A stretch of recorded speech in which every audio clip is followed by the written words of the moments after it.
নবী আপনি বলুন আমি এক অদ্বিতীয়, আল্লাহর কোনো শরীক আছে? কথা কয় না। মালিকের কোনো শরীক নাই, কোনো ইলাহ নাই। আল্লাহুস সামাদ, আমি কারো মুকাফিক কিনা। আল্লাহ বলেন লাম ইয়ালিদ ওয়া লাম ইউলাদ, আমি কারো কাছ থেকে জন্ম নেই নাই, কাউকে জন্ম দেই নাই। ওয়া লাম ইয়াকুল লাহু কুফুয়ান আহাদ, আমার সমকক্ষ আর কেউ নাই। সুবহানাল্লাহ।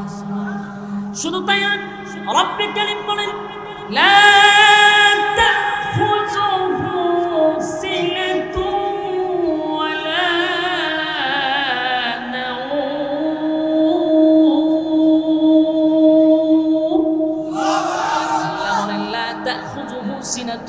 নাওম, আমি আল্লাহর ঘুমও নাই, আমি আল্লাহর তন্দ্রাও নাই।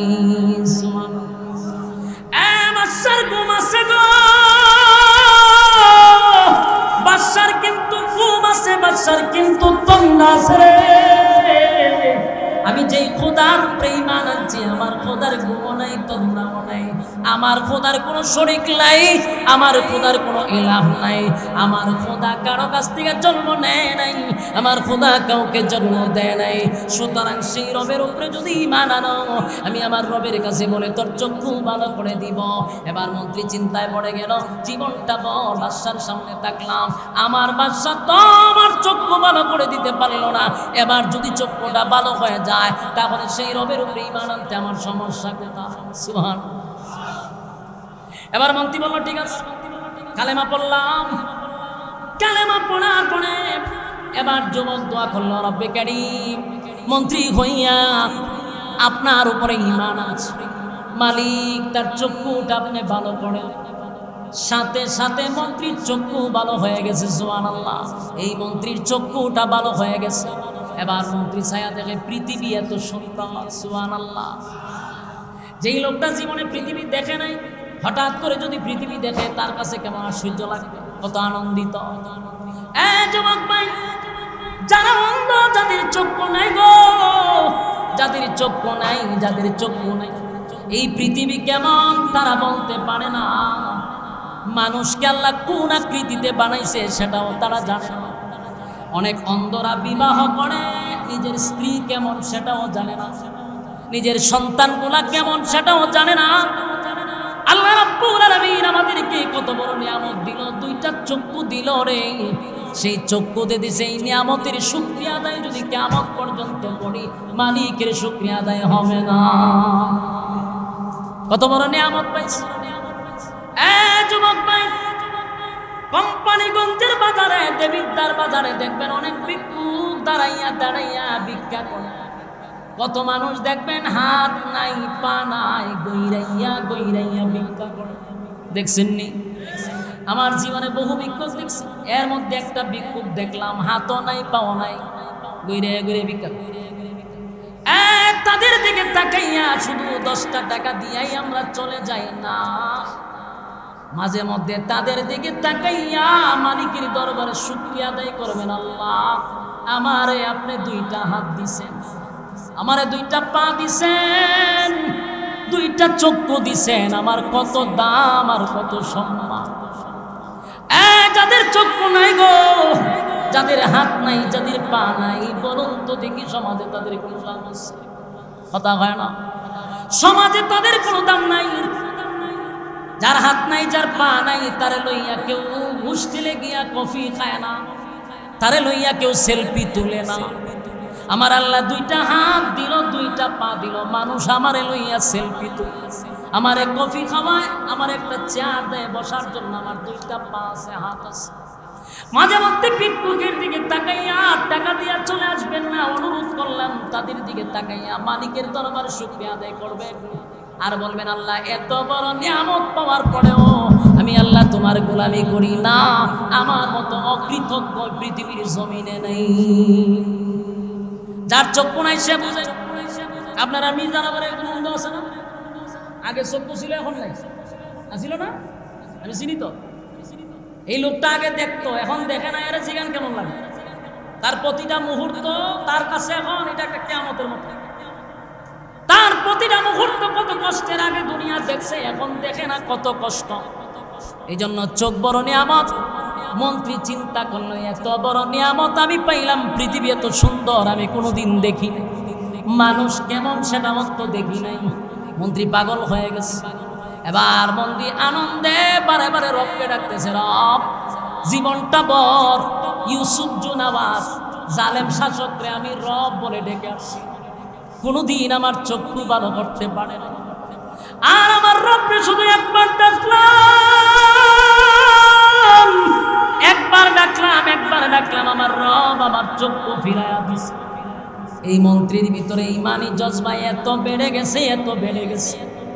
এবার মন্ত্রীর তখন চোখ ফিরা গেছে। আর আমিও ইচ্ছা বলার অভ্যাস আমার নেই, এই জন্য কথাগুলি অথেন্টিক, কোনো বেজাল নেই। মনোযোগ সহকারে শুনবেন। সূরা বুরুজ, বলুন কি সূরা? নাজিল হয়েছে কোথায়? মক্কাতুল মুকাররমা, 85 নম্বর সূরা। এই নাজিল হওয়ার পিছনে একটা প্রেক্ষাপট আছে। মূলত এই সূরাটা নাজিল হয়েছে নির্যাতিত মুসলমানদেরকে সান্ত্বনা দেওয়ার জন্য। বলুন কেন নাজিল হয়েছে? নির্যাতিত মুসলমানদেরকে সান্ত্বনা দেওয়ার জন্য। তাহলে নির্যাতিত কারা ছিল?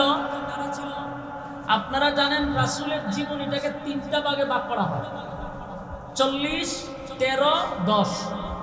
40 হলো ক্বাবলা নবুয়ত, মানে নবুয়তের আগ মুহূর্তে যেটা ছিল।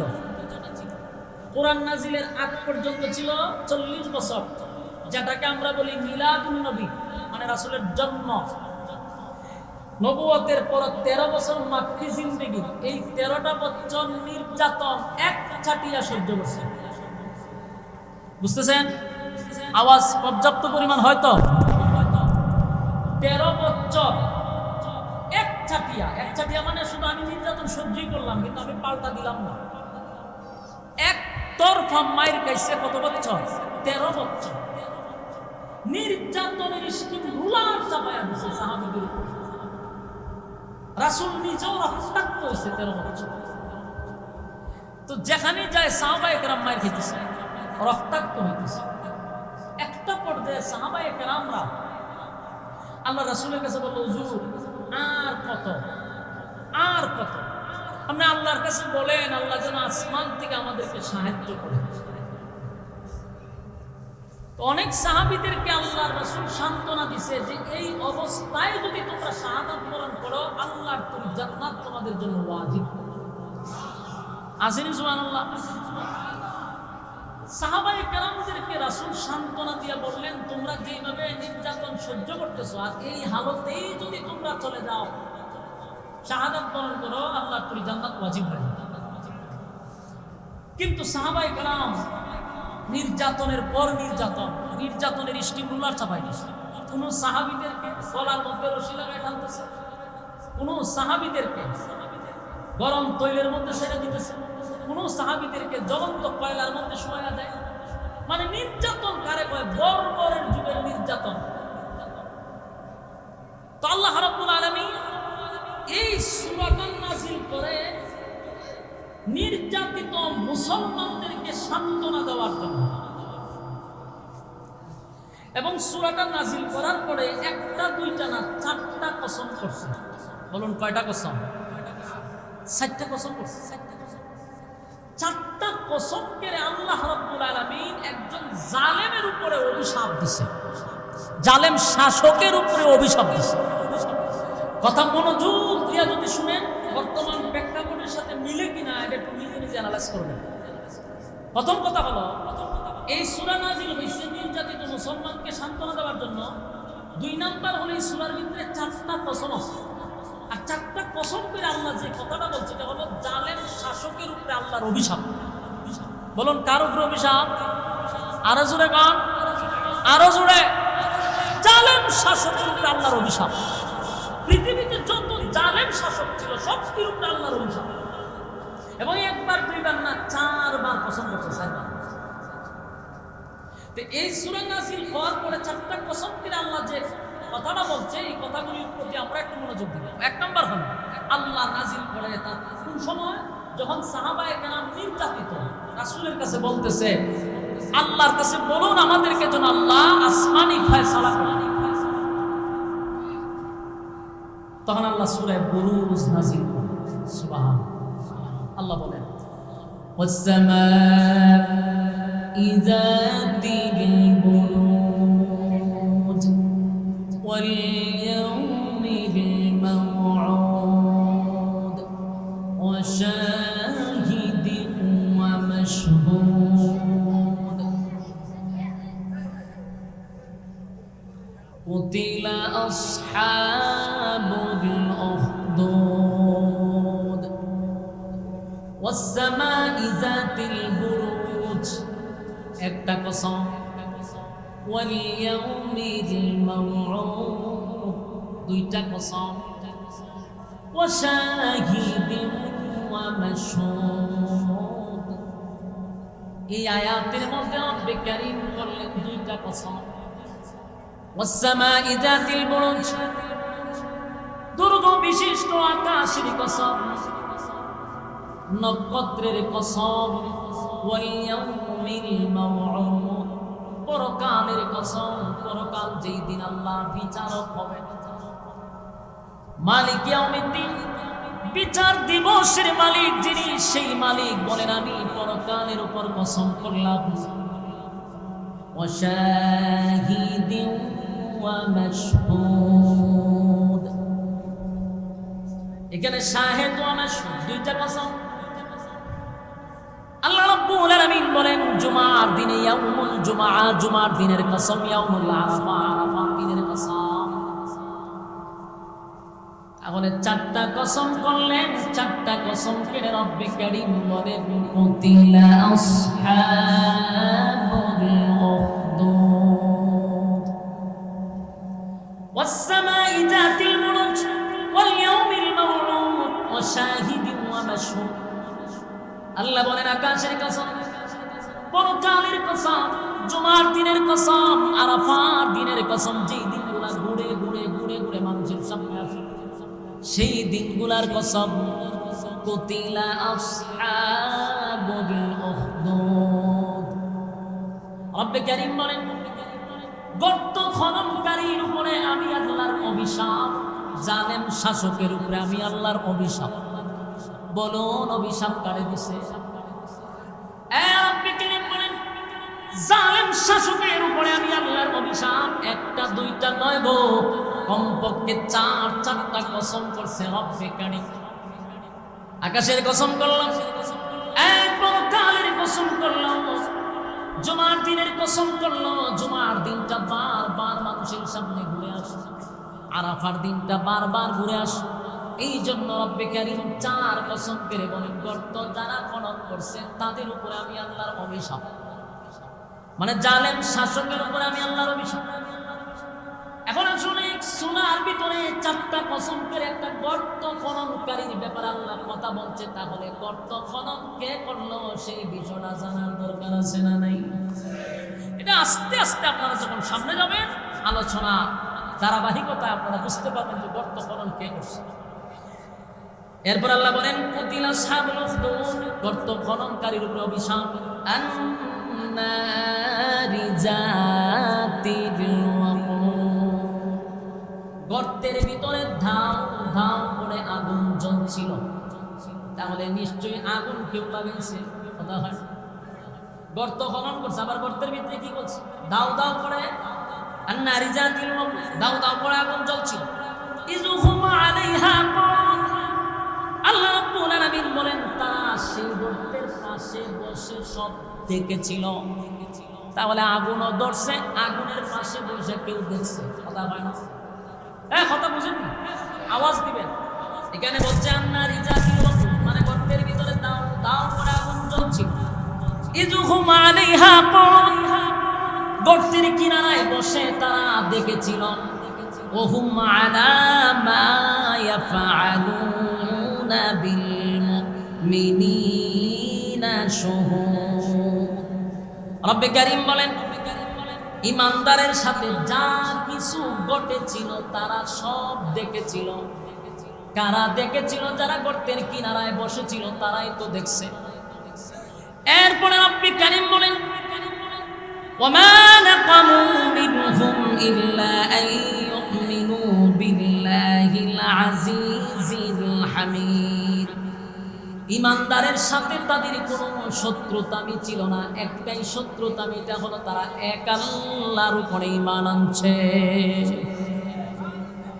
এক আল্লাহর উপরে ঈমান আনার কারণে তাদেরকে এমন ভাবে নির্যাতন করা হয়েছে যেটা ভয়াবহ নির্যাতন, যেই ঘটনাটা আল্লাহ সূরা বুরুজের ভিতরে ঢুকায় রাখছে।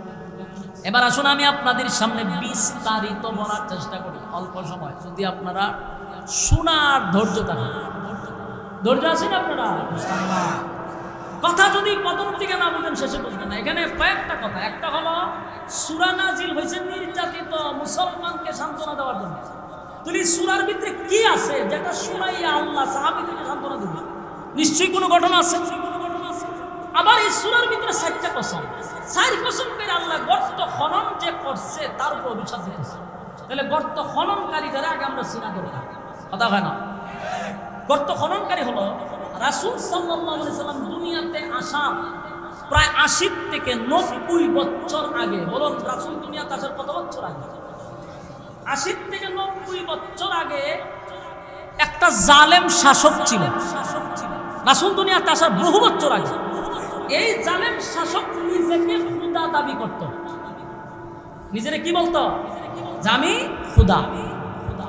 তারে যারা খুদা মানত না তাদেরকে কারণে অকারণে নির্যাতন করত, জুলুম করত, গুম করত, আয়না করে বন্দী করে রাখত। প্রত্যেকটা পৃথিবীর যত জালেম শাসক আছে সবগুলার সিস্টেম এক। তাদের জুলুমের সিস্টেম কি? এক। একটাই হলো তুই আমার দলে সাপোর্ট না করলেই তোর উপরে নির্যাতন।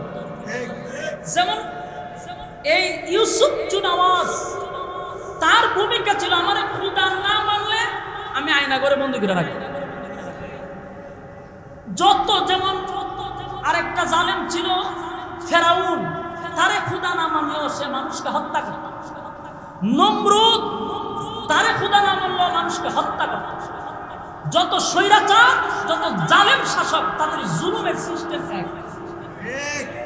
যেমন আমাদের বাংলাদেশে যে স্বৈরাচার দূর হইছে, এই স্বৈরাচারের ভূমিকা ছিল আওয়ামী লীগ করবি না তো তো আয়নাঘর, আওয়ামী লীগ না করলেই বিপদ। 16টা বছর পর্যন্ত এই দেশে কোনো বাক স্বাধীনতা ছিল না, আমরা কথা বলতে পারতাম না। রে বেচারা টিয়ারে জিগায় ময়না পাখিরে, যে রে ময়না পাখি তুই কথা কস তো জিগায় তুই সাইড দেওয়ালের ভিতরে বন্দি করে। আরো যে কিছু ময়না আছে রায়া জিগাইতেছে যে আমরা মুক্ত বাতাসে উঠতেছি আর তুই সাইড দেওয়ালের ভিতরে বন্দি, কারণটা কি? তোরা কি কথা বলতে পারো? না, কথা আমি কথা বলতে পারি, আমি কথা বলতে পারি দেখি সাইড দেওয়ালে বন্দি। তোরা কথা বলতে পারস না, এই জন্য মুক্ত বাতাসে উড়াউড়ি করতেছিস। ঠিক তেমনি ভাবে 16 বছর যারা কথা বলতে পারছে এরা মুক্ত বাতাসে উঠতে পারে নাই। যারা কথা বলতে পারছে তারা 4 দেওয়ালের ভিতরে বন্দি থাকছে। তাহলে এটা কি বাক স্বাধীনতা ছিল? আমাদের বাক স্বাধীনতা কেড়ে নেওয়া হয়েছে। ওয়াজ মাহফিলও হক কথাটুকু আমরা বলতে পারছি না। এই জন্য আমি প্রথমেই বলছি স্বাধীন দেশে স্বাধীনভাবে কথা বলবো ইনশাআল্লাহ।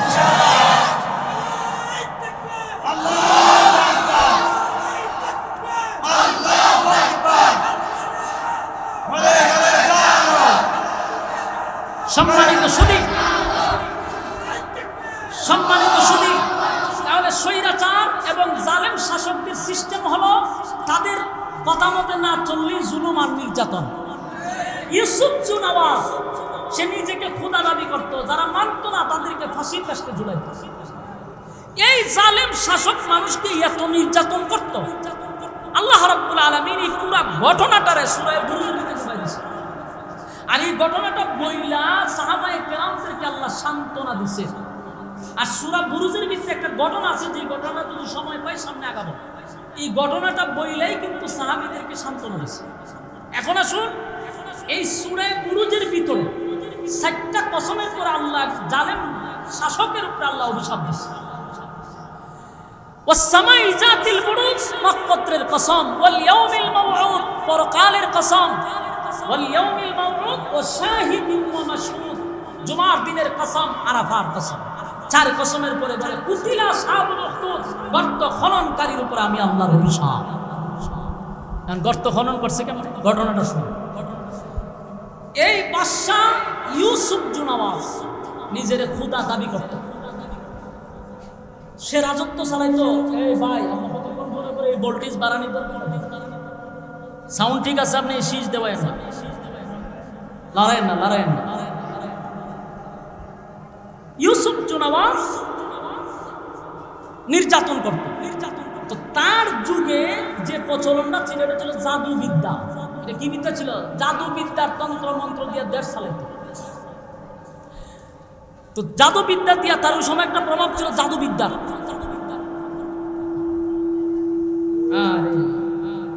স্ক্রিন বেচা শুরু করে দিচ্ছে। জাদুবিদ্যা দিয়ে যখন দেশ চালাইতো তখন জাদুর খুব প্রভাব ছিল। তো সবচেয়ে পুরাতন বিজ্ঞ একজন জাদুঘর ছিল।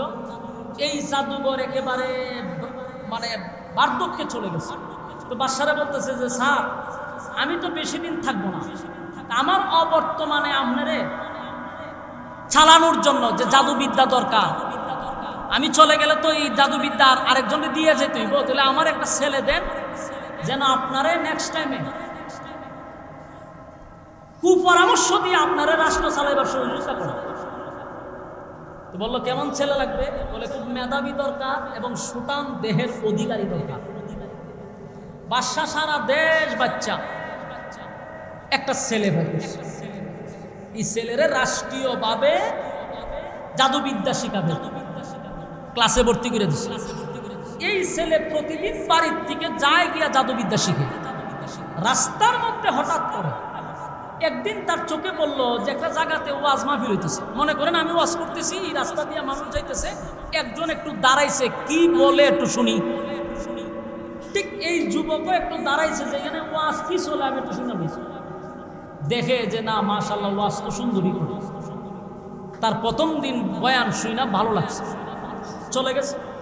দ্বিতীয় দিন আবার জাদুবিদ্যা শিখার জন্য যাবে, আবার দেখে ওয়াজ চলতেছে রাস্তায়, আবার এখানে দাঁড়াইয়া আবার কিছু সময় ওয়াজ শুনছে। এইভাবে প্রতিদিন একটু সময় করে ওয়াজ শুনে, শুনতে শুনতে তার ভিতরে হেদায়েত চলে আসছে। একটা সময় চিন্তা হলো যে এই ফাদরির বয়ান তো খুব সুন্দর, তখন সে বৈশা বৈশা বয়ান শোনা শুরু করলো। শুই না সে ভিতরে ভিতরে একটা জিনিস চিন্তা করলো, এই পাদ্রির কথার সাথে বাদশার তো কোনো মিল নাই। কারণ ওই দেশের সব মানুষ ওই জালেমরে খুদা মানত। জালেমরে কি মানত? খুদা মানত। এরা জানতো যে খুদা বাদশা। তখন এই যে যুবক চিন্তা করলো যে সবাই দি বলে বাদশা খুদা, এই ফাদরি কয় খুদা আরেকজন আছে, এবং যে গুণাবলী বললো এগুলো একটা বাদশার মধ্যে নাই। বলতেছে তো এই গুণাগুণ একটা বাদশার মধ্যে কি নাই? নাই। পাদ্রির বক্তব্য শুই না তার কাছে ভালো লাগছে। এক পর্যায়ে সে পাদ্রির কাছে এসে বললো যে আপনি যে খুদার ওয়াজ করতেছেন, যে রবের পরিচয় দিতেছেন, আমার কাছে খুব যুক্তি লাগছে, ভালো লাগছে, আমি সেই রবের অনুসরণ করতে চাই। সুবহান। পাদ্রি যুবককে কইল যে তুমি রাষ্ট্রীয়ভাবে জাদুবিদ্যা শিখো, তোমার সমস্ত খরচ বহন করে দেশের সরকার। আমি যদি তোমারে কালেমা পড়াই তাহলে এর ভয়াবহ পরিস্থিতি তো আমার উপর হবে। তবে তুমি যেহেতু ঈমান আনবা, আমি তোমারে কালেমা পড়াবো, কিন্তু আমার নাম অন্তত আপাতত বইল না, বললে আমার দিনের কাজ করতে সমস্যা হয়ে যাবে, আমি আর কাজ চালাইতে পারবো না। যুবক কালেমা পড়ছে, কইরে ঈমান আনছে। সুবহান। এখন যুবকের ঈমানি জজবা এত বাড়ছে, জাদুবিদ্যাও শিখে ফাঁকে ফাঁকে দিনের কাজ করে। দিনের কাজ করা যখন শুরু করে দিল, একটা পর্যায়ে এই যুবকের ভিতরে এমন ঈমানি জজবা তৈরি হয়েছে যে যুবক অনেক অসুস্থ মানুষের শরীরে হাত বুলাইয়া দিলে, যার ফুক দিলে অসুস্থ মানুষ ভালো হয়ে যায়। সারা দেশ আস্তে আস্তে যুবকের পরিচিতি বাড়ছে। অনেকে মনে করতো যে জাদুবিদ্যা শিখছে তো রাষ্ট্রীয়ভাবে যুবকের জাদুবিদ্যার পাওয়ার অনেক বেশি, এই জন্য রূপ ভালো যাবে। আসলে কিন্তু রূপ ভালো হয় রবের নাম নিয়ে। সুবহান। তো রাস্তার মধ্যে একদিন তাকায়া দেখে অনেক মানুষ এইভাবে জড়ো হয়ে আসে, কেউ সামনে যাইতে পারে না, কেউ পিছনে যাইতে পারে। একটা ভয়ঙ্কর প্রাণী রাস্তার মাঝখানে দাঁড়ায় আছে। এখন যুবকও যাইতে পারতেছে না, মানুষ ভয়ে আতঙ্কে আছে। এই যুবক সিদ্ধান্ত নিল একটা পাথর নিয়ে যে আমি এই পাথরটা দিয়া এই ভয়ঙ্কর প্রাণীকে ঢিল দিব, যদি প্রাণীটা বাদশার নাম নিয়ে আমি ঢিল দিব, বাদশা যদি সঠিক খোদা হয় প্রাণীটা মারা যাবে। ঢিল মারছে কিন্তু প্রাণীটার মরে না, বাদশাকে খোদা নেই, মরছে না। যুবক কয় এখন আমি যে রবের উপরে ঈমান আনছি এই রবের নাম নিয়ে ঢিল মারলাম, সাথে সাথে প্রাণী মারা গেছে। এই দৃশ্যটা আশেপাশে যারা ছিল সবাই দেখছে। এখন দেখার পরে বলুন তো দেখি যুবকের কেরামতি বাড়ছে না কমছে? কথা হয় না? বেড়ে গেছে। আমরা দেশে যদি কেউ ফু দিয়া ডিম পাঠাইতে পারে তাহলে এর থেকে বড় ফির আর কেউ আসেনি। কথা হয় না? এলা যদি মাথার মধ্যে জ্বর থাকে কোনো অসুবিধা না, লাল শালু থাকলে অসুবিধা না, ল্যাংটা থাকলেও অসুবিধা নাই, কিন্তু ফু দিয়া ডিম পাঠাইছে সারা দেশ ফটফট হয়ে গেছে। মহিলারা যদি শুনতে পারে তো আরো বাড়ছে, ফিরের কেরামতি বাড়ছে। আর এই যুবক অসংখ্য মানুষের সামনে ডিল দিয়া বিশাল বড় একটা প্রাণীকে মারছে, ভয়ঙ্কর প্রাণীকে। কেরামতি বাড়ছে না কমছে? এখন মানুষের মধ্যে বলা বলি শুরু হয়েছে এই যুবক সাধারণ কোনো যুবক না। গোটা দেশ গ্রামে গঞ্জে শহরে বন্দরে যুবকের নাম ছড়ায়া পড়ল। এতগুলা মানুষের সামনে ভয়ঙ্কর একটা প্রাণীর ছোট্ট একটা। এই পরিস্থিতিতে প্রচার হইতে হইতে হইতে এটা পার্লামেন্ট পর্যন্ত চলে গেছে। তো পার্লামেন্টের একজন মন্ত্রী চোখে অন্ধ ছিল, কিছু দেখতো না। এই মন্ত্রী যখন শুনছে যে এই যুবকের কাছে গেলে চোখও ভালো হয়, এই মন্ত্রী একটা বাস্কের ভিতরে স্বর্ণ রূপা টাকা পয়সা সব বইরা যুবকের কাছে লয়ে গেছে। গিয়া গায়ে যুবক সব টাকা পয়সা স্বর্ণ সব তোমার, বিনিময়ে চোখ বালা করে দাও। বলুন তো দেখি চোখ ভালো করার ক্ষমতা যুবকের আছে? চোখ ভালো করে কে? এবার যুবক বলেন, মন্ত্রী ভুল ধারণা নিয়া তুমি আমার কাছে আসছ, ভুল ধারণা নিয়ে আসছো। এই ধারণা নিয়ে যদি আইসা থাকো এটা তোমার ভুল। চোখ ভালো করার ক্ষমতা আমার নাই। না আছে?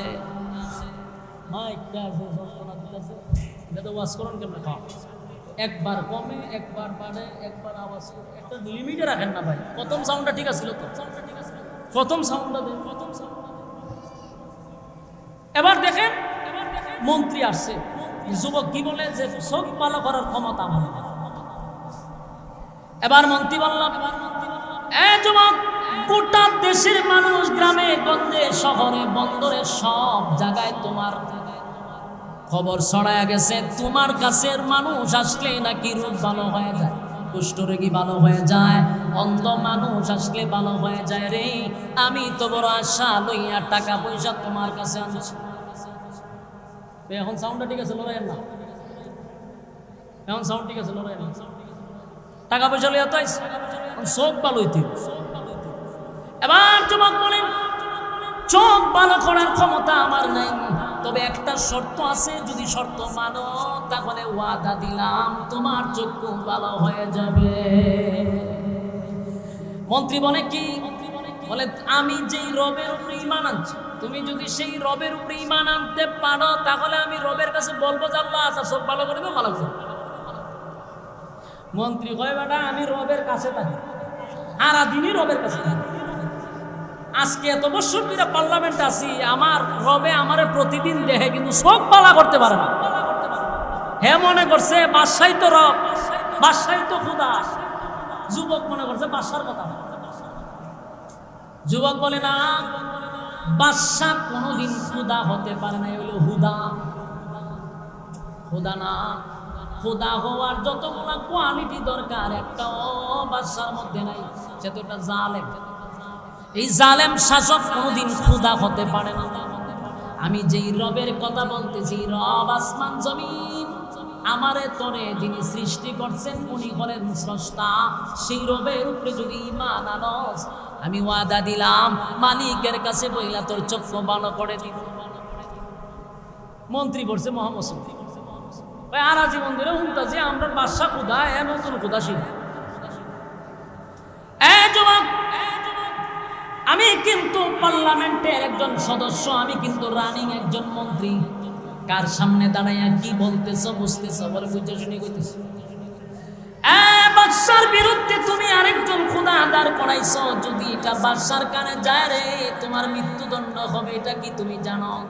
যুবক বলে আমি জানি, কিন্তু আমার রবকে আমি বলতে পারবো না, আমি আমার রবের দাওয়াত চালিয়ে যাব।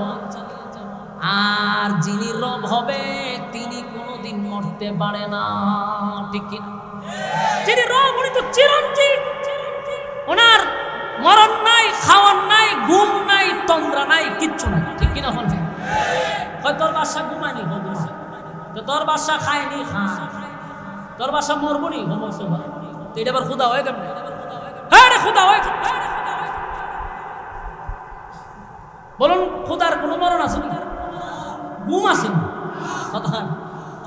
আল্লাহ রাব্বুল আলামিন বলেন কুল হুয়াল্লাহু আহাদ, নবী আপনি বলুন আমি এক অদ্বিতীয়, আল্লাহর কোনো শরীক আছে? কথা কয় না। মালিকের কোনো শরীক নাই, কোনো ইলাহ নাই, আল্লাহুস সামাদ, আমি কারো মুকাফিক কিনা। আল্লাহ বলেন লাম ইয়ালিদ ওয়া লাম ইউলাদ, আমি কারো কাছ থেকে জন্ম নেই নাই, কাউকে জন্ম দেই নাই, ওয়া লাম ইয়াকুল লাহু কুফুয়ান আহাদ, আমার সমকক্ষ আর কেউ নাই। সুবহানাল্লাহ।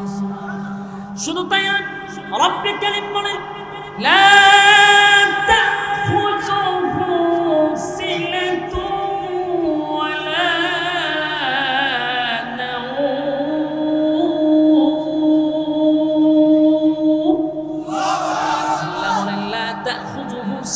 ওয়ালা নাওম, আমি আল্লাহর ঘুম নাই, আমি আল্লাহর তন্দ্রাও নাই। বাদশার ঘুম আছে গো, বাদশার কিন্তু ঘুম আছে, বাদশার কিন্তু তন্দ্রা আছে রে। আমি যেই খোদার উপরে ঈমান আনছি, আমার খোদার ঘুম নাই, তন্দ্রাও নাই, আমার খোদার কোনো শরীক নাই, আমার খোদার কোনো ইলাহ নাই, আমার খোদা কারো কাছ থেকে জন্ম নেয় নাই, আমার খোদা কাউকে জন্ম দেয় নাই।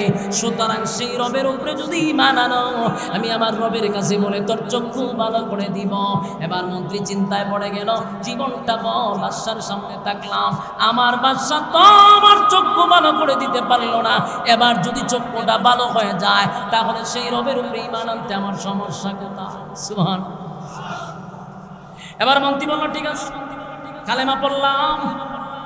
কালেমা পড়ার পরে এবার যুবক দোয়া করলো, রব্বে কারীম মন্ত্রী হইয়া আপনার উপরে ঈমান আছে, মালিক তার চক্ষুটা আপনি ভালো করেন।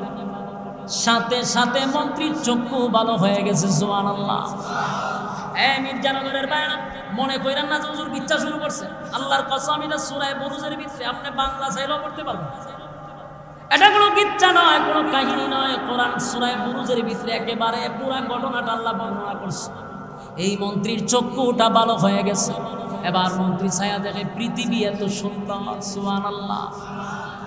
যেই লোকটা জীবনে পৃথিবী দেখে নাই, হঠাৎ করে যদি পৃথিবী দেখে তার কাছে কেমন আশ্চর্য লাগবে, কত আনন্দিত।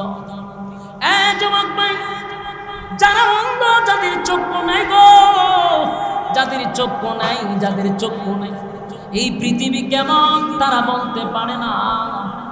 মানুষকে আল্লাহ কোন আকৃতিতে বানাইছে সেটাও তারা জানে না। অনেক অন্ধরা বিবাহ করে, নিজের স্ত্রী কেমন সেটাও জানে না, নিজের সন্তানগুলা কেমন সেটাও জানে না। আল্লাহ রাব্বুল আলামিন আমাদেরকে কত বড় নিয়ামত দিল, দুইটা চক্ষু দিল রে। সেই চক্ষু দিয়ে দিছে, এই নিয়ামতের শুকরিয়া আদায় যদি কিয়ামত পর্যন্ত করি, মালিকের শুকরিয়া আদায় হবে না। কত বড় নিয়ামত পাইছে। যুবক ভাই, কোম্পানিগঞ্জের বাজারে, দেবিদ্দার বাজারে দেখবেন অনেক ভিক্ষুক দাঁড়াইয়া দাঁড়াইয়া ভিক্ষা করে। কত মানুষ দেখবেন হাত নাই, পা নাই, গইরাইয়া গইরাইয়া ভিক্ষা করে। দেখছেন নি? আমার জীবনে বহু ভিক্ষুক দেখছি, এর মধ্যে একটা ভিক্ষুক দেখলাম হাতও নাই, পাও নাই, গইরাইয়া গইরাইয়া ভিক্ষা। তাদের দিকে তাকাইয়া শুধু 10টা টাকা দিয়াই আমরা চলে যাই না, মাঝে মধ্যে তাদের দিকে তাকাইয়া মালিকের দরবারে শুকরিয়া আদায় করবেন। আল্লাহ, আমারে আপনি 2টা হাত দিছেন, আমারে 2টা পা দিছেন, দুইটা চক্ষু দিছেন, আমার কত দাম আর কত সম্মান। যাদের চক্ষু নাই গো, যাদের হাত নাই, যাদের পা নাই, বলুন তো দেখি সমাজে তাদের কি দাম আছে? কথা হয় না? সমাজে তাদের কোনো দাম নাই। যার হাত নাই, যার পা নাই, তারে লইয়া কেউ হোস্টেলে গিয়া কফি খায় না, তারে লইয়া কেউ সেলফি তুলে না। আমার আল্লাহ দুইটা হাত দিল, দুইটা পা দিল, মানুষ আমারে লইয়া সেলফি তুলে, আমারে কফি খাওয়ায়, আমার একটা চেয়ার দেয় বসার জন্য, আমার দুইটা পা আছে, হাত আছে। মাঝে মধ্যে পিকপকের দিকে তাকাইয়া টাকা দিয়া চলে আসবেন না, অনুরোধ করলাম তাদের দিকে তাকাইয়া মালিকের দরবারে শুকরিয়া আদায় করবেন আর বলবেন, আল্লাহ এত বড় নিয়ামত পাওয়ার পরেও আমি আল্লাহ তোমার গোলামি করি না, আমার মতো অকৃতজ্ঞ পৃথিবীর জমিনে নেই। যার চক্ষু নাই সে বুঝে। আপনারা মির্জানগরে একজন অন্ধ আছে না? আগে চক্ষু ছিল, এখন নাই, আছিল না? আমি চিনি তো। এই লোকটা আগে দেখতো, এখন দেখে না। এর জিগান কেমন লাগে? তার প্রতিটা মুহূর্ত তার কাছে এখন এটা একটা কিয়ামতের মতো। তার প্রতিটা মুহূর্ত কত কষ্টের, আগে দুনিয়া দেখছে, এখন দেখে না, কত কষ্ট। এই জন্য চোখ বড় নিয়ামত। মন্ত্রী চিন্তা করলো, এত বড় নিয়ামত আমি পাইলাম, পৃথিবী এত সুন্দর আমি কোনোদিন দেখি নাই, মানুষ কেমন সেটা তো দেখি নাই। মন্ত্রী পাগল হয়ে গেছে। এবার মন্ত্রী আনন্দে বারে বারে রবকে ডাকতেছে, রব জীবনটা বর ইউসুফ জুনাবাদ জালেম শাসকরে আমি রব বলে ডেকে আসছি, কোনোদিন আমার চক্ষু ভালো করতে পারে না। আর আমার রবকে শুধু একবার ডাকলাম, একবার ডাকলাম, একবার ডাকলাম, আমার রব আমার চক্ষু ফিরাইয়া দিছে। যারা অন্ধ এরা যদি হঠাৎ করে চোখে দেহে বুঝেননি, হে কি জাগাতকারী থাকবো? সাউন্ড আবার লড়াইছেন, আবার লড়াইছেন, হালকাই কুড়াকেন। যদি হঠাৎ করে কেউ চোখে দেখে বুঝেননি, জাগাত খারা থাকবো না। হ্যাঁ দেখবেন, এটা ঠেলা দেয়, এটা ডাক্কা মারে, এটা গুতা মারে, এটা ঠেলা মারে, কারণ এত নতুন চোখে দেখছে। এই মন্ত্রী যখন চোখে দেখছে পার্লামেন্টে যাওয়ার পরে, এত মানুষ আগে দেখছে না, হঠাৎ করে মানুষ দেখছে। আর মানুষ নাকি একটু দেয়, চিমটি দেয়, খামসা মারে, ঠেলা মারে, মানুষ বোমাই দেখি। এত ভদ্র নম্র একজন মন্ত্রী এখন দিয়ে আমাদের গুতাগুতি করে ঘটনা কিন্তু এত নতুন করে মানুষ দেখছে। কারণ এত আগে বাদশারে দেখছে না, শুধু তো তার অধীনে চলছে। বাদশার দিকে বালা করে তাকাই রয়েছে। বাদশাহ পার্লামেন্টে এসে চিন্তা করলে, ঘটনা কিরে মন্ত্রী এত গুতাগুতি করে না, হেরে ডাক্কা মারে, হেরে টালা মারে, আমার দিকে এইভাবে তাকাই রয়েছে, ঘটনা কি? জিগায় কিরে চোখে দেখস না? বলে হ দেখি তো। সবাই তো শুনে আশ্চর্য হয়েছে, সারা জীবন অন্ধ, জন্ম অন্ধ, হে হয় আমি সব দেখি। আশ্চর্য না? কথা হয় না? আপনার কাছে আশ্চর্য লাগে না? যত এমপি মন্ত্রী আছেন এরা তো অবাক হয়ে গেছে যে কি কর, জন্ম অন্ধ লোকে বাদশার দিকে তাকাই দিয়েছে, মানুষ তো আমারে ঠেলা মারে। বাদশার জিগায় হঠাৎ করে তুই চোখ দিয়েছিস, ঘটনা কি? বলে আমার রব আমার চোখ ফিরে দিচ্ছে। বাদশা তো খুব খুশি। বাদশা কয়, বেটা তো তুই আগে কইবি না? আগে হলে আমি রাষ্ট্রীয়ভাবে একটা আয়োজন করতাম, তোর বিশাল একটা স্টেজে তুলতাম, আর তুই আমার নামটা ঘোষণা করতে, আমি তোর চোখ বালা করে দিচ্ছি। বাদশা তো বলছে, কোথা তো আমিও এদি কর, রবে বালা রব তো আমি।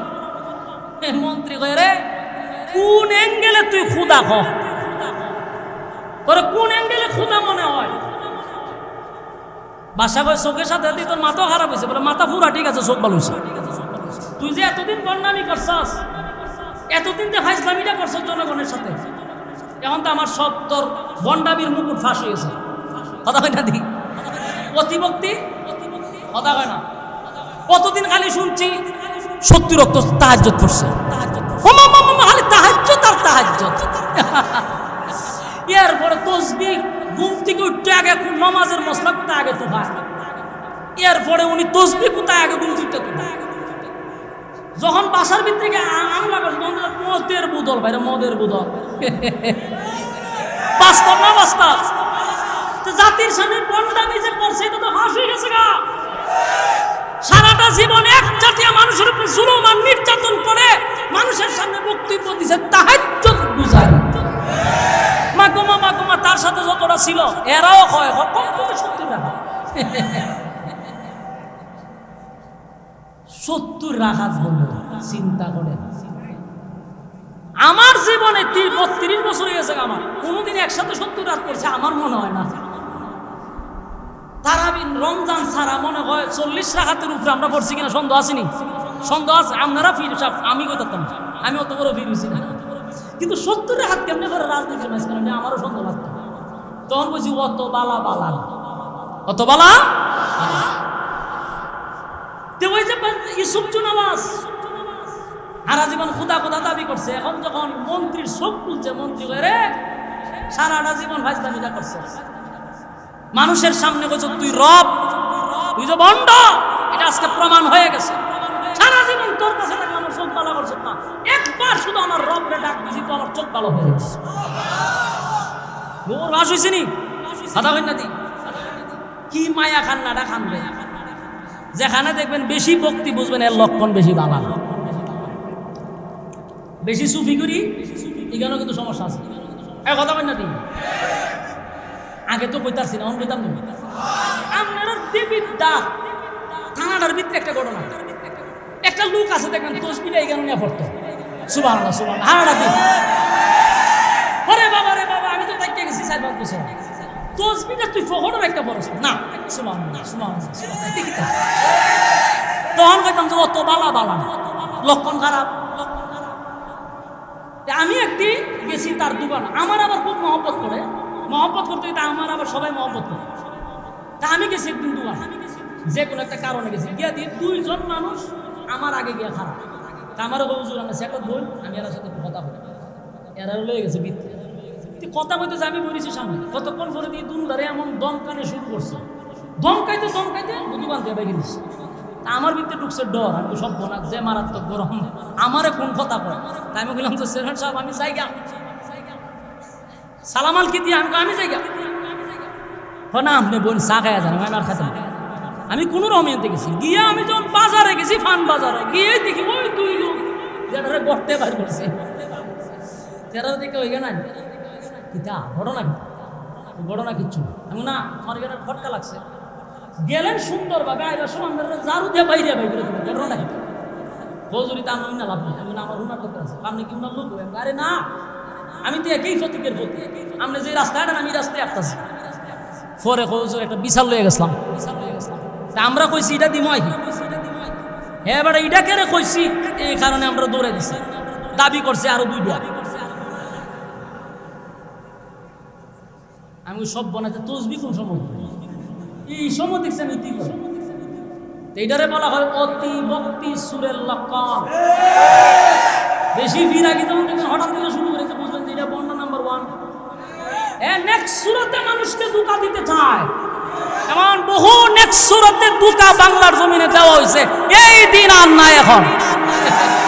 70 রাত তাহাজ্জুদ করে মানুষকে ইমোশনাল ব্ল্যাকমেল করতে, এই দিন শেষ। আর মানুষ ঘরের ভিত্তিকে দেখে বোতল পাওয়া যায় এখন, তাহাজ্জুদের ফাঁকে ফাঁকে মানে ক্লান্তি আছে সময়টা টানতো। ইউসুফ চুনাওয়াজ মানুষের সাথে বন্ডামি করছে বহু বছর, মন্ত্রী হয়ে রে বহু বন্ডামি করছস, তুই নিজেরে খোদা দাবি করছস। তখন আমি রবের নাম কইছি, তুই আমার চোখ পালা করে দিছ, তুই কোন অ্যাঙ্গেলে খোদা এটা আমার এখন। তো পার্লামেন্টে এতগুলো মন্ত্রী বসে রয়েছে, তার সম্মান ভিতরে লাগছে না, ওই মন্ত্রী লক্ষণ তো তোর খুব খারাপ, মৃত্যুদণ্ড হবে, ওই যে বিরুদ্ধে গেলেই তোমাকে হয় গুম না হয় মৃত্যুদণ্ড। মন্ত্রী হয় আমি জানি, আমি কথা বললে যে তুই আমার উপরে বড় ধরনের মুসিবত নিয়ে আইবি, এটা আমি আগের থেকে জানি, কারণ তুই তো জালেম, তুই খুদা না, তুই জালেম। মন্ত্রী গ্রেপ্তার করছে, গ্রেপ্তার করে আয়নাগরের ভিতরে নিয়ে রাখছে, রাইকা ইচ্ছা মতে রিমান্ডে মার দিছে, মারতে মারতে কয় তুই এই রবের পরিচয় পাইছ, তুই ওইটা আগে পাইছ। মন্ত্রী তো খুব মাইর খাইছে, মাইর খাওয়ার পরে কয় না, মাইরের তীব্রতা যখন বাইরে গেছে না, তখন বলতে বাধ্য হয়, কথা বল না। এই যে আপনারা বৈষম্য ছাত্র আন্দোলনের যে ছাত্রগুলা ছিল কয়েকজন, এরারে যখন হোটেলও নিছে, ভাত খাওয়ার হোটেল নিয়ে ইচ্ছা মতে খাওয়াইয়া, এরপরে এরার একটা কাগজ ধরাই দিছে যে বলে আমরা এটা আন্দোলন নাই। যেই ছেলেগুলা কাগজ ছাড়া স্ক্রিপ্ট ছাড়া ঘন্টার পর ঘন্টা ওনার গল্প কথা বলতে পারে, এরারে বুঝি 2 টাকার কাগজ ধরাই দিছে কথা বলতে। জাতি তো তখনই বুঝছে যেটা সাজানো নাটক, কথা হয় নাতি।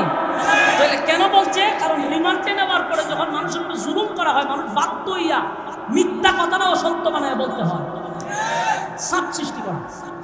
মন্ত্রীরে এমন মার দেওয়া শুরু করছে, মন্ত্রী শেষে ভাই আমি কইতেছি তোমার রাষ্ট্রীয় খরচের যে ছেলেটা জাদুবিদ্যা শিখে সে আমার আসল রবের পরিচয় দেখাইছে। বাদশাহ এবার ডাক দিছে এসপি হারুন করে, হারুন না জাদুরে লই আইব। এই বাদশার অর্ডারে হারুন না গিয়া সেটা মনে করেন ওই যুবকরে ধরে লইছে, আইনা করে ভাই আবার রিমান্ড শুরু করছে।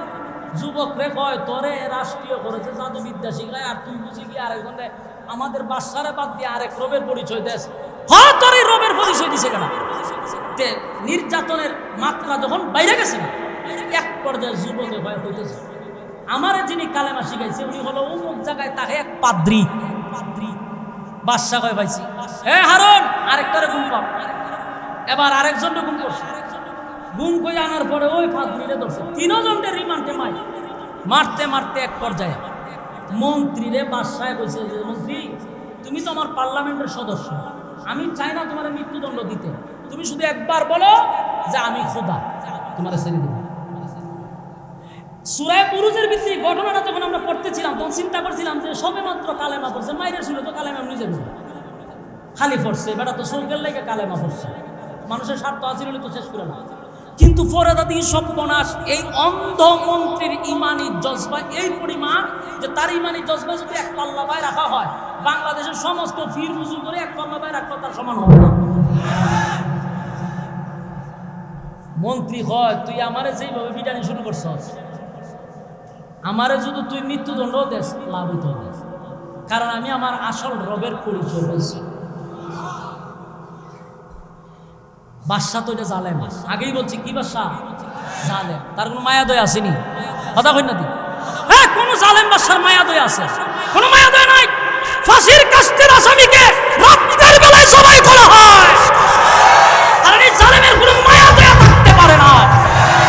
একজন ফাঁসির আসামিকে নির্দোষ মানুষটাকে ফাঁসির কথা বলে গভীর রাত থেকে তাকে জবাই করা হয়, এটা প্রত্যেক জালেম শাসকের ভিতরে আল্লাহ কোনো মায়া দয়া দেয় নাই। এরা জালেম, এর ভিতরে কোনো মায়া দেয় নাই। শেষ পর্যন্ত এই বাদশা বলল যে কালেমা পড়বি না, বলে না, বলে এর মৃত্যুদণ্ড দেয়। মন্ত্রী ভাই আমি প্রস্তুত, সুবহান। এখন করছে কি দেখেন, এই যুবককে দাঁড় করাইছে, আবার এইদিকে দাঁড় করাইছে ওই ফাদ্রিরে। এই দুইজনের সামনে তারে দাঁড় করাইয়া করাত চিনেননি, করা গাছ দেখাড়ে করাত রাখছে মাথা। চিন্তা করেন, আমি চিন্তা করি করাতটা যদি আমার মাথাত রাখে আমার ইমান থাকবে না, আমি চিন্তা করছি। আপনারা তো ইমানদার বেশি শক্ত, আপনারা থাকতে পারেন না, আমি নিজের নিজে ভয় পাইতেছি। করাতটা যদি মাথার দেয় যদি ওইভাবে চিরুন থাকবো না ইমান। আমরা 5 টাকার কাছে ইমান বিক্রি হয়, বাস্তব না বাস্তব? নির্বাচন হলে বোঝা যায় আমরা ইমান কত হবে। কথা কই না দি লাঙ্গল মার্কা গিয়া হয় বুট করে দিবে, এরে আনারস মার্কা জিগায় বুট করে দিবে, হ্যাঁ একটার মার্কা হিরো আলমের জিগায় বুট করে দিবে, বুট কয়টা হ্যাঁ দিব কয়জন, এর ইমান আসেনি। তা আমাদের তো আজকের অবস্থা। এবার মন্ত্রীরে খরাত মাথার রেখে কয় এ যুবক দেখছ দেখতে, মন্ত্রীরা আবার সুযোগ দিছে। মন্ত্রী কয় আমি চোখ মুজা রাখছি, কোনো অসুবিধা নাই, তুই আমার খাটতে থাক, কিন্তু কালেমা ছাড়বো না। শেষে এই মন্ত্রীরে করাত দিয়া 2 ভাগ করছে। বাবা যায় চিন্তা করতেছেন বিষয়টা, করাত দিয়া 2 ভাগ করছে। যুবক ভাই কথাগুলি দিলের কান লাগায় শুনেন, সাধারণ কথা না, যেমন শুনতেছি বিষয়টা এতটা সহজ না। একটা জীবন্ত মানুষকে করাত দিয়া 2 ভাগ করা হয়। আমাদের সামনে যদি এমনটা হইতো আমরা ইমান কতটুকু থাকতো আল্লাহ ভালো জানে। তবে আল্লাহর কাছে দোয়া করেন, মালিক আমাদের ইমান বড় দুর্বল, এমন পরীক্ষায় আমাদেরকে ফালায়েন না। এবার মন্ত্রীর 2 ভাগ করার পরে যুবক আর পাদ্রী দাঁড়ায় আছে। এবার মন্ত্রী বলে যুবক এখনো ভালো আছে, মন্ত্রীরে শেষ করছে, পাদ্রীরে ধরছে, পাদ্রীরে ধইরা আবার তারে বলল পাদ্রী এখনো ভালো আছে, কালেমা ছাইরা দে, বলে না। এবার পাদ্রীরে ও মাথার মধ্যে করাত রাইকা 2 ভাগ করে ফেলছে জালেম শাসকে। যুবক 2 ভাগ করার পরে এবার যুবককে উদ্দেশ্য করে বাদশা বলে, যুবক রে 2টা লোককে আমি তোর চোখের সামনে 2 ভাগ করছি, বাকি রিজুক তুই। আমার দিলে চায় না, মনে চায় না, তোরে আমি 2 ভাগ করি, কারণ রাষ্ট্রীয় খরচে তোরে জাদুবিদ্যা শিখাইছি। যুবক, একবার শুধু বল আমার রব মানুষ, তাহলে আমি তোরে ছেড়ে দিব। যুবক কয়, যেই 2 জনটা আপনি মৃত্যুদণ্ড দিচ্ছেন এগুলো তো আমার কারণ, আমি যদি প্রকাশ না হইতাম তারাও প্রকাশ হতো না, তাহলে আর আমার সামনে আপনি মৃত্যুদণ্ড দিচ্ছেন, আমি কালেমা ছাইরা দিব, আমি ভাবছেন কেন? বরং আপনি এর থেকে কঠিন কোনো শাস্তি থাকলে আমাকে দেন, রবের জন্য আমি প্রস্তুত। সুবহানাল্লাহ।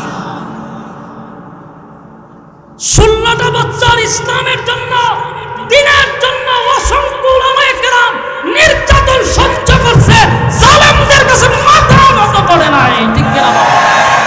অসংখ্য আলেম ঘরে থাকতে পারে নাই, বাচ্চাদের সাথে দেখা করতে পারে নাই, স্ত্রীর সাথে সাক্ষাৎ করতে পারে নাই, বছরের পর বছর তারা বাড়ি ছাইরা ঘর ছাইরা তারা চলছে। এই নির্যাতন আর জুলুম একের পর এক চালায় গেছে, ঘর বাড়ি ছাইরা অনেক লোক দূর দূরান্ত গিয়ে বাস করছে।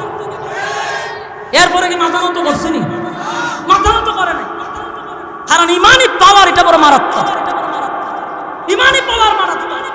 শেষ পর্যন্ত যুবক কয়, এর থেকে কোনো কঠিন শাস্তি থাকলে আমার দে। এবার বাদশা হয়ে বুঝছি এমনি তো তোর এর থেকে কঠিন শাস্তি দিব। এবার বাদশা সেনাবাহিনীর অর্ডার দিল, তার মুখ বাইদা, হাত বাইদা তার সাগরের মাঝখানে নিক্ষেপ করো, মাছে খাইয়া লইব, কেউ হইতে পারবে না। এবার যুবকের হাত পা বাঁধছে, বাইদা সাগরের মাঝখানে নিয়ে গেছে। কিন্তু যুবক কি করছে? আল্লাহর কাছে দোয়া করছে, আল্লাহ বাদশারে আমার কিছু খেলা দেখানি দরকার, আপনি আমারে বাঁচায় রাখেন, এরারে ধ্বংস করেন। যুবকের দোয়া কবুল। সেনাবাহিনী সব পানির তলে, ঝড় তুফানে সব শেষ। যুবক নদীর পারে আইসা বাদশার কাছে আবার যাওয়া শুরু করছে, গিয়া বাদশার সামনে গিয়ে দাঁড়াইছে। দাঁড়ায় কয়, বাদশা কি খবর? বাদশা কই, ঘটনা কি? আমার বাহিনী কই? বলে, বাহিনী সব সাগরের ভারো শেষ। তুই এলি কেমনি? আমার রব আমারে বাঁচাইছে। বাদশা তো আতঙ্কে, ঘটনা কি রে? বাহিনী প্রশিক্ষণ প্রাপ্ত বাহিনী পাঠালে, হেরা মারা যায়, হে জীবিত আমার জিগায় বালান। বাদশা কয়, এখন করুন। হ্যাঁ, আরো কিছু বাহিনীরে ডাক দিছে, হারুন না মারুন না সব সহ। এরপরে সবটি ডাকাই না, হ্যাঁ এক কাজ কর, উঁচু পাহাড়ের উপরে দাঁড় করাইবি, আর মানুষ তারে দেখবে, তারে কিভাবে শাস্তি দিতেছে, ওই পাথরের মধ্যে ফেলাই দিবি, মারা যাবে, সবাই দেখিয়া ভয় পাইবে। যুবকরা আবার হাত পা বাঁধছে, ভাইদা সাগর পাহাড়ের উঁচু টিলা নিয়ে ধাক্কা দিয়ে ফালাইবে। যুবক, আল্লাহ আপনি আমার একটু বাঁচান, হেরারে ধ্বংস করেন, বাদশারে কিছু খেলা দেখেন। সাথে সাথে ঝড় তুফান আইসা ওই বাহিনী সব শেষ। যুবক আবার বাদশার সামনে আইসা জিগায়, বাদশা কি খবর? বাদশা তো অবাক হয়েছে, ঘটনা কি রে? আমার বাহিনী কই? বাহিনী সব শেষ। বাদশা আবার চিন্তা করেছে, এইভাবে যদি বাহিনী পাঠায়, এ তো মরে না, মরে তো আমার বাহিনী, দেশ তো বাহিনী শূন্য হয়েছে। এবার বাদশা গিয়া, ভাই তুই যা শুরু করছ, দেশের বাহিনী থাকতো না, তুই থাকবি, এখন আমার তোরে কিভাবে আমি হত্যা করব? যুবক কয়, আমারে হত্যা করা কি তোর বেশি দরকার? বলে হ। বলে কারণটা কি? বলে কারণ হলো তুই যদি বাচ্চা থাকস, তুই যদি বেঁচে থাকস, তাহলে ক্ষুধা দাবি করতে পারবো না, দেশের মানুষ আমার বন্ডামি প্রকাশ পাইয়া লাইব, তাই আমি চাই না তোরা রাখতে। তখন ঠিক এই জালেম শাসক এই যুবককে রাখতে চায় না। প্রত্যেকটা জালেম শাসক যখন দেখে যারা ইসলামের পক্ষে কথা বলে, আল্লাহর দ্বীনের কথা বলে, তাদেরকে বিভিন্ন সময় দেখছেন না, ফাজাইলে আমল মসজিদও পড়ে, ইনি সামনে একটা জঙ্গি জঙ্গি। এই নাটক যে মানুষ কত দেখা দেখছে, এই নাটক আর চলে না। ফাজাইলে আমল মসজিদে মুরব্বিরা পড়ে, এটা কোনো ক্লাসের কোনো কিতাবও না, ইনি সামনে তুলে ছবি তুলে হয় জঙ্গি কিতাব পাওয়া গেছে। যে ভার্সিটির ছেলেটার মুখে দাঁড়িয়ে, এটার জঙ্গি। কারণ এই ছাত্রগুলা যদি আস্তে আস্তে দিন শিখে, তাহলে নেক্সট জেনারেশন এই জালেমকে আর মানবে না, এটা বুঝতে পারছি। যুবক কয়, ঠিক আছে, আমার যেহেতু তুই মারতেই চাস, তাহলে তুই নিজে নিজে মারতে পারবি না, আমার সিস্টেমে আমি যেভাবে বলবো ওইভাবে যদি মারতে পারস, তাহলে আমি মরব। বাদশা কয়, যেমনে কইবি এমনি শুনতে রাজি, কিন্তু তোরে মারণ লাগবো।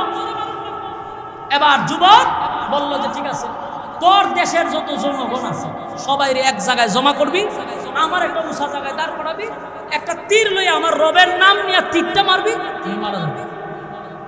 কিন্তু শর্ত হইল 10-এর একটা জনগণ যেন বড় না থাকে। বাসা কয় বাইরে যে বেবা ফারি ঠাই নইলে আলমান সব জনগণ এক জায়গায় জমা করছে। যুবকরা একটা উঁচু জায়গায় দাঁড় করাইছে। দাঁড় করানোর পরে যুবকের জুড়ে কইস আমার রবের নামটা। এবার তীর হাতে নিয়া রবের নাম নিয়া যখন দূরে তীর মারছে বুকের মধ্যে, যুবক তো মারা গেছে। উপস্থিত ছিল কত? দেশের সব জনগণ। বলুন তো দেখি শেষ না? কিন্তু শেষ হয়েছে না, ঘটনা খালি শুরু হয়েছে। কিন্তু আপনার সময় নাই এই ঘটনা শেষ করার মতো, আমারই সময় নাই। কতক্ষণ পরে আজান করবো, আমি কেমনে শেষ করবো? যুবকরে মারছে, ঘটনা তো শেষ হওয়ার কথা, কিন্তু না, ঘটনা খালি শুরু হয়েছে। এবার দেশের সমস্ত জনগণ বলা বলি করতে লাগলো, ঘটনা কিরে এত চেষ্টা করলো বাদশা যুবকটারে মারার জন্য, মারতে পারলো না। দেশের সমস্ত বাহিনী দিয়ে চেষ্টা করলো, মারতে পারলো না। সাধারণ একজন রবের নাম বলার সাথে সাথে যুবক মারা গেল। এই রবটাকে, যেই রবের উপরে যুবক ঈমান আনছে, আমরা সবাই এই রবের উপরে ঈমান আনলাম। সুবহান। একটা জবান বন্ধ রাখবেন, আল্লাহু আকবার। আর জোরে বলেন আল্লাহু আকবার। আর জোরে বলেন আল্লাহু আকবার। মারছে কয়জন?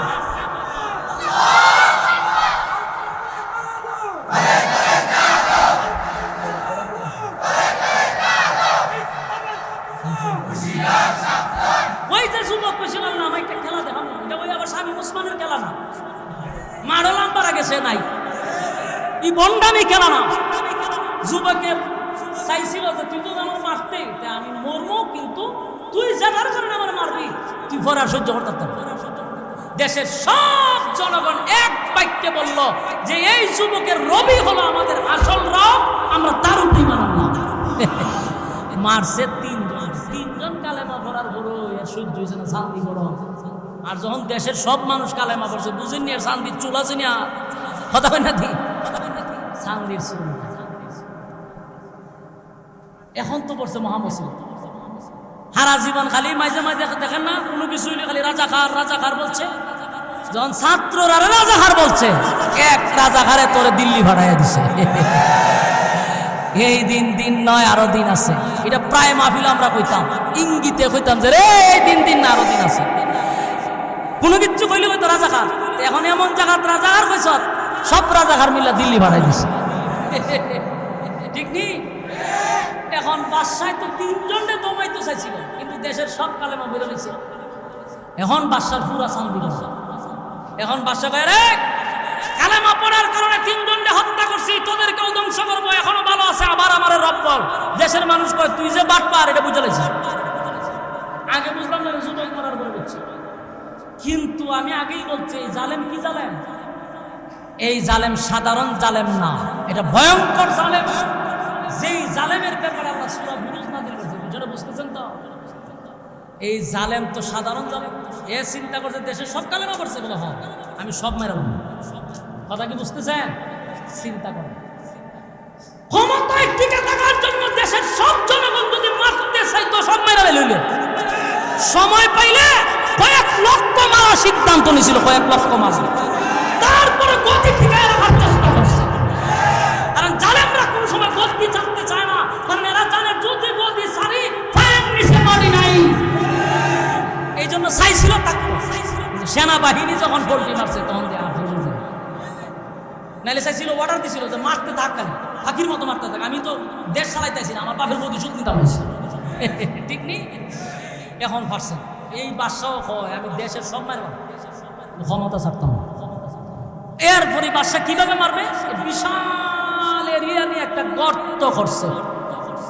ভাই চিন্নি গর্ত, কথা মনে বুঝেন নাই? কুতিলা আসহাবুল উখদুদ।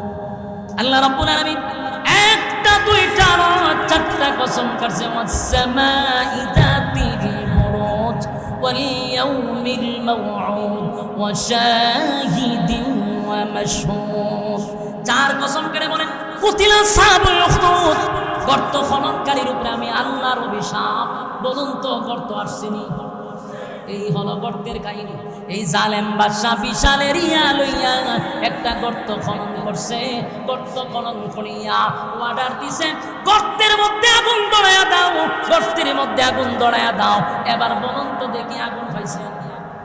আন্নারি যাতিল ওয়াকুদ, গর্তের ভিতরে দাউ দাউ করে আগুন জ্বলছিল। ইয়াদ আসেনি?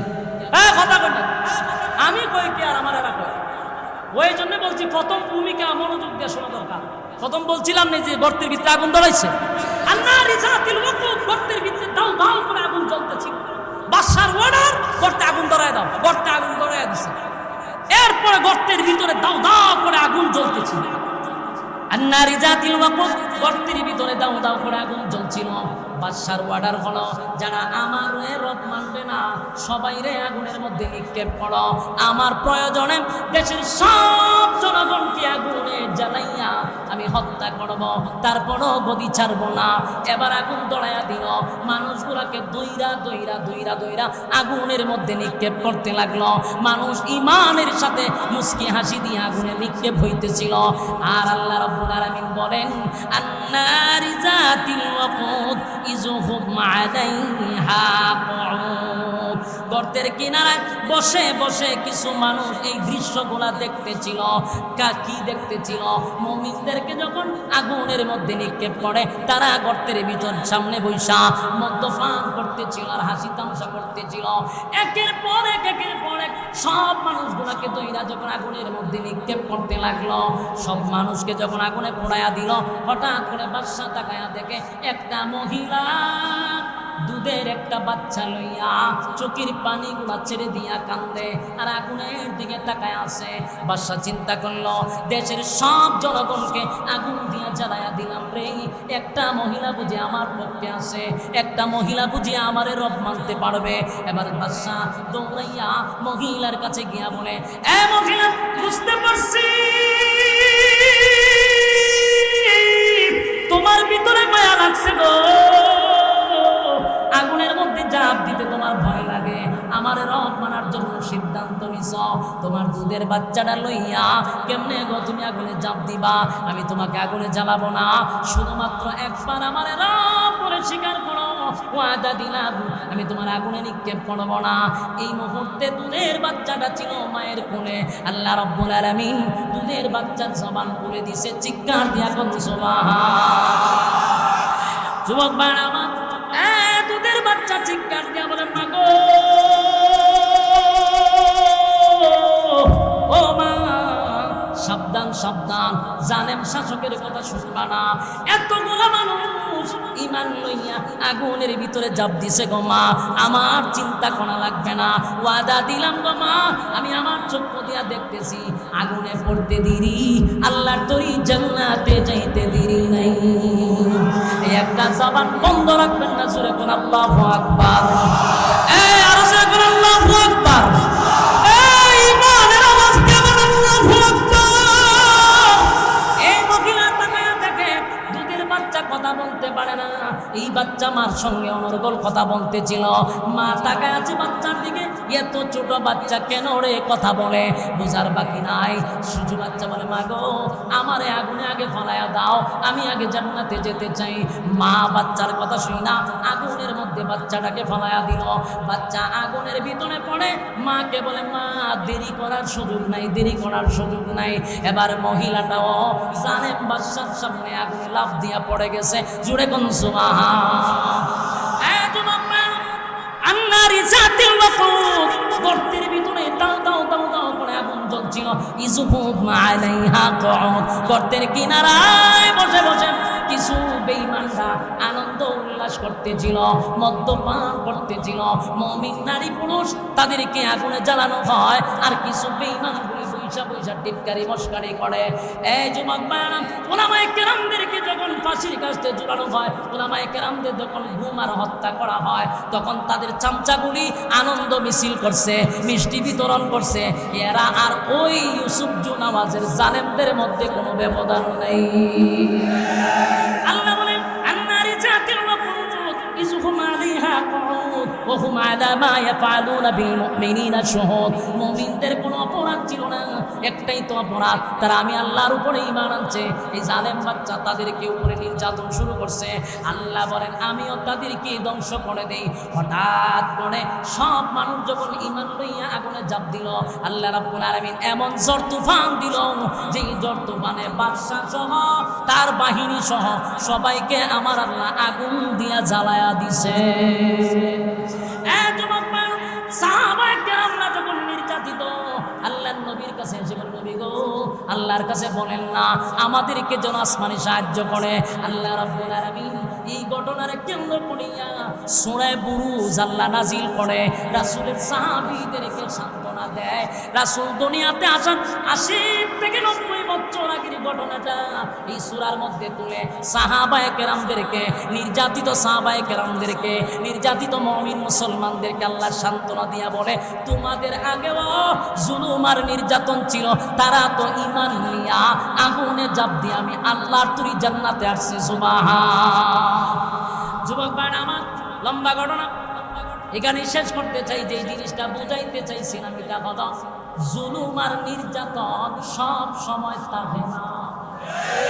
প্রতিটা উলামায়ে কেরাম মাঠে ময়দানে মাহফিলে আমরা প্রায় সময় বলতাম যে দেখেন এত জুলুম ভালো না, এই কথা বললে আমাদের উপরে আক্রমণ হতো। আজকে দেখেন তার বাস্তবতা, এই জুলুম আর নির্যাতন করে আপনারা ফলাফল কি পাইলেন? কথা হয় না, জুলুম বেশি দিন টিকে না জমিনে। এই জন্য সাবধান, আল্লাহর জমিনে দাঁড়াইয়া অহংকারী পত্রে কথা বলবেন না, জুলুম করবেন না মানুষের উপরে, কারণ এই দিন নয় আরো দিন আছে সামনে। যারা আমার আসতে চান তাদেরকেও বলবো শিক্ষা যান। কথা হয় না, শিক্ষা যান। এই ছাত্ররা এখন না থাকতে পারে, নেক্সট জেনারেশন কিন্তু শিক্ষা লাইছে কেমনে নামাইতে হয়, কেমনে দাদার বাড়ি ছাড়াইতে হয়। সাবধান, নেক্সট টাইমে যারা আসবেন শিক্ষা গ্রহণ করে চেয়ারে বসবেন। আল্লাহ সবাইকে বোঝার তৌফিক দান করুন, আমিন। আপনারা কেউ উঠবেন না। এই মাদ্রাসা এটা আমার একটা মহব্বতের জায়গা। মহব্বত কিভাবে? এই মাদ্রাসায় আমি অনেক দিন এখানে থেকে গেছি। আপনাদের মাদ্রাসার যিনি মুহতামিম সাহেব, আমার বাল্যবেলার বন্ধু হাফেজ সাব্বির আহমদ উসমানী সাহেব, বাল্যবেলার বন্ধু। এই সুবাদে এখানে তো আসছি, থেকে গেছি। পাশে আবার আলমপুরও থেকে গেছি, ঠিক না? আলমপুরের কি কোনো লোক আইসেন না আপনার? মাশাআল্লাহ মাশাআল্লাহ, এই আলমপুরের অনেকে চিনতে পারছি। তাহলে আমি আপনারা খুব পরিচিত। হয়তোবা বিভিন্ন ব্যস্ততার কারণে এখান থেকে আমি অনেক দূরে চলে যাইতে হয়েছি, আমার ঢাকাতে যাইতে হয়েছে, কিন্তু আপনাদেরকে আমি ভুলি নাই। প্রত্যেক বছর দাওয়াত দিলে আমি দাওয়াতটা মিসও করি না। এর মধ্যে আমাদের বাবুল ভাই অত্যন্ত মহব্বতের মানুষ, ওগুলোর নাম তো জানি না, যে মুরব্বী, এরপরে আব্দুল মজিদ সাহেব, আর ইয়ং যে আছে আপনারা এখন আলামিন ভাই, কলিজা দিয়া মহব্বত, মানে এটা বলার মতো না, আমি মানে ভাষা প্রকাশ করার মতো। এই মহব্বতটা কোটি টাকা দিয়েও কিনা সম্ভব না। গাড়ির থেকে লামাইছে, লামাই আগে আমরা যখন মুসাফা করেন এরপরে গাড়ি তুলবো। এটা আসলে একান্ত ভালোবাসা। আমি মির্জানগরবাসীকে ভালোবাসি। ইনশাআল্লাহ আপনাদের আমরা ডাক দিলে আমি আসবো ইনশাআল্লাহ। আপনারাও আমার মাহফিল হইলে একটু কষ্ট করে আমার মাদ্রাসা যাবেন। আপনারা এখান থেকে যাওয়ার পরে আমিও মাদ্রাসা করছি, বিশাল 65% জায়গা নিয়ে মাদ্রাসা করছি। 2টা বিল্ডিং 100 হাত লম্বা করছি। এটি বেশি অনুদানের টাকা না, সব আপনারা যে মাহফিল করে যে টাকা দেন, এই টাকা দিয়ে প্রায় 1.5 কোটি টাকা খরচ করছি আমি। বিশাল এরিয়া নিয়ে মাদ্রাসা করছি। যাইবেন একদিন, দেখতে আসবেন আপনারা। মাদ্রাসাটা আমার এলাকায় করছি, আপনারা যাবেন। আমিও যেমন মির্জানগর আসি, আপনারা যাবেন ইনশাআল্লাহ। এখন যে কথা হইল আজকের যে আয়োজনটা, এটা হলো হাফেজ ছাত্রদের পাগড়ি প্রদান উপলক্ষে আজকে মাহফিল। আমাদের আজকের যিনি মধ্যমণি, যিনি আসবেন, আমার অত্যন্ত মহব্বতে, স্নেহে এবং আমার খুব কাছের লোক, প্রবীণ আলেমে দিন। বাংলাদেশে এখন চিনে না এই লোকটারে কেউ বাকি নেই।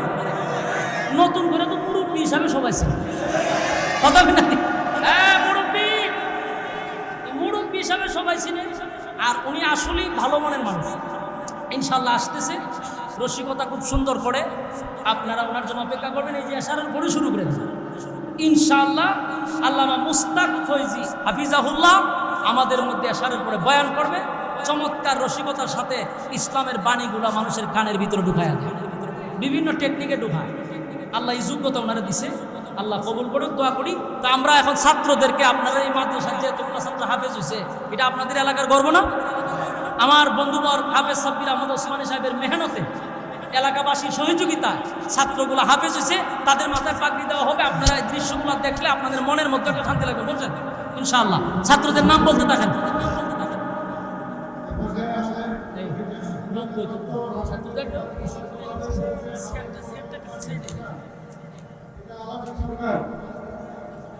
তারপরে যাবেন হাফেজ সিফাত আহমেদ, এটা হোসেন সরকার।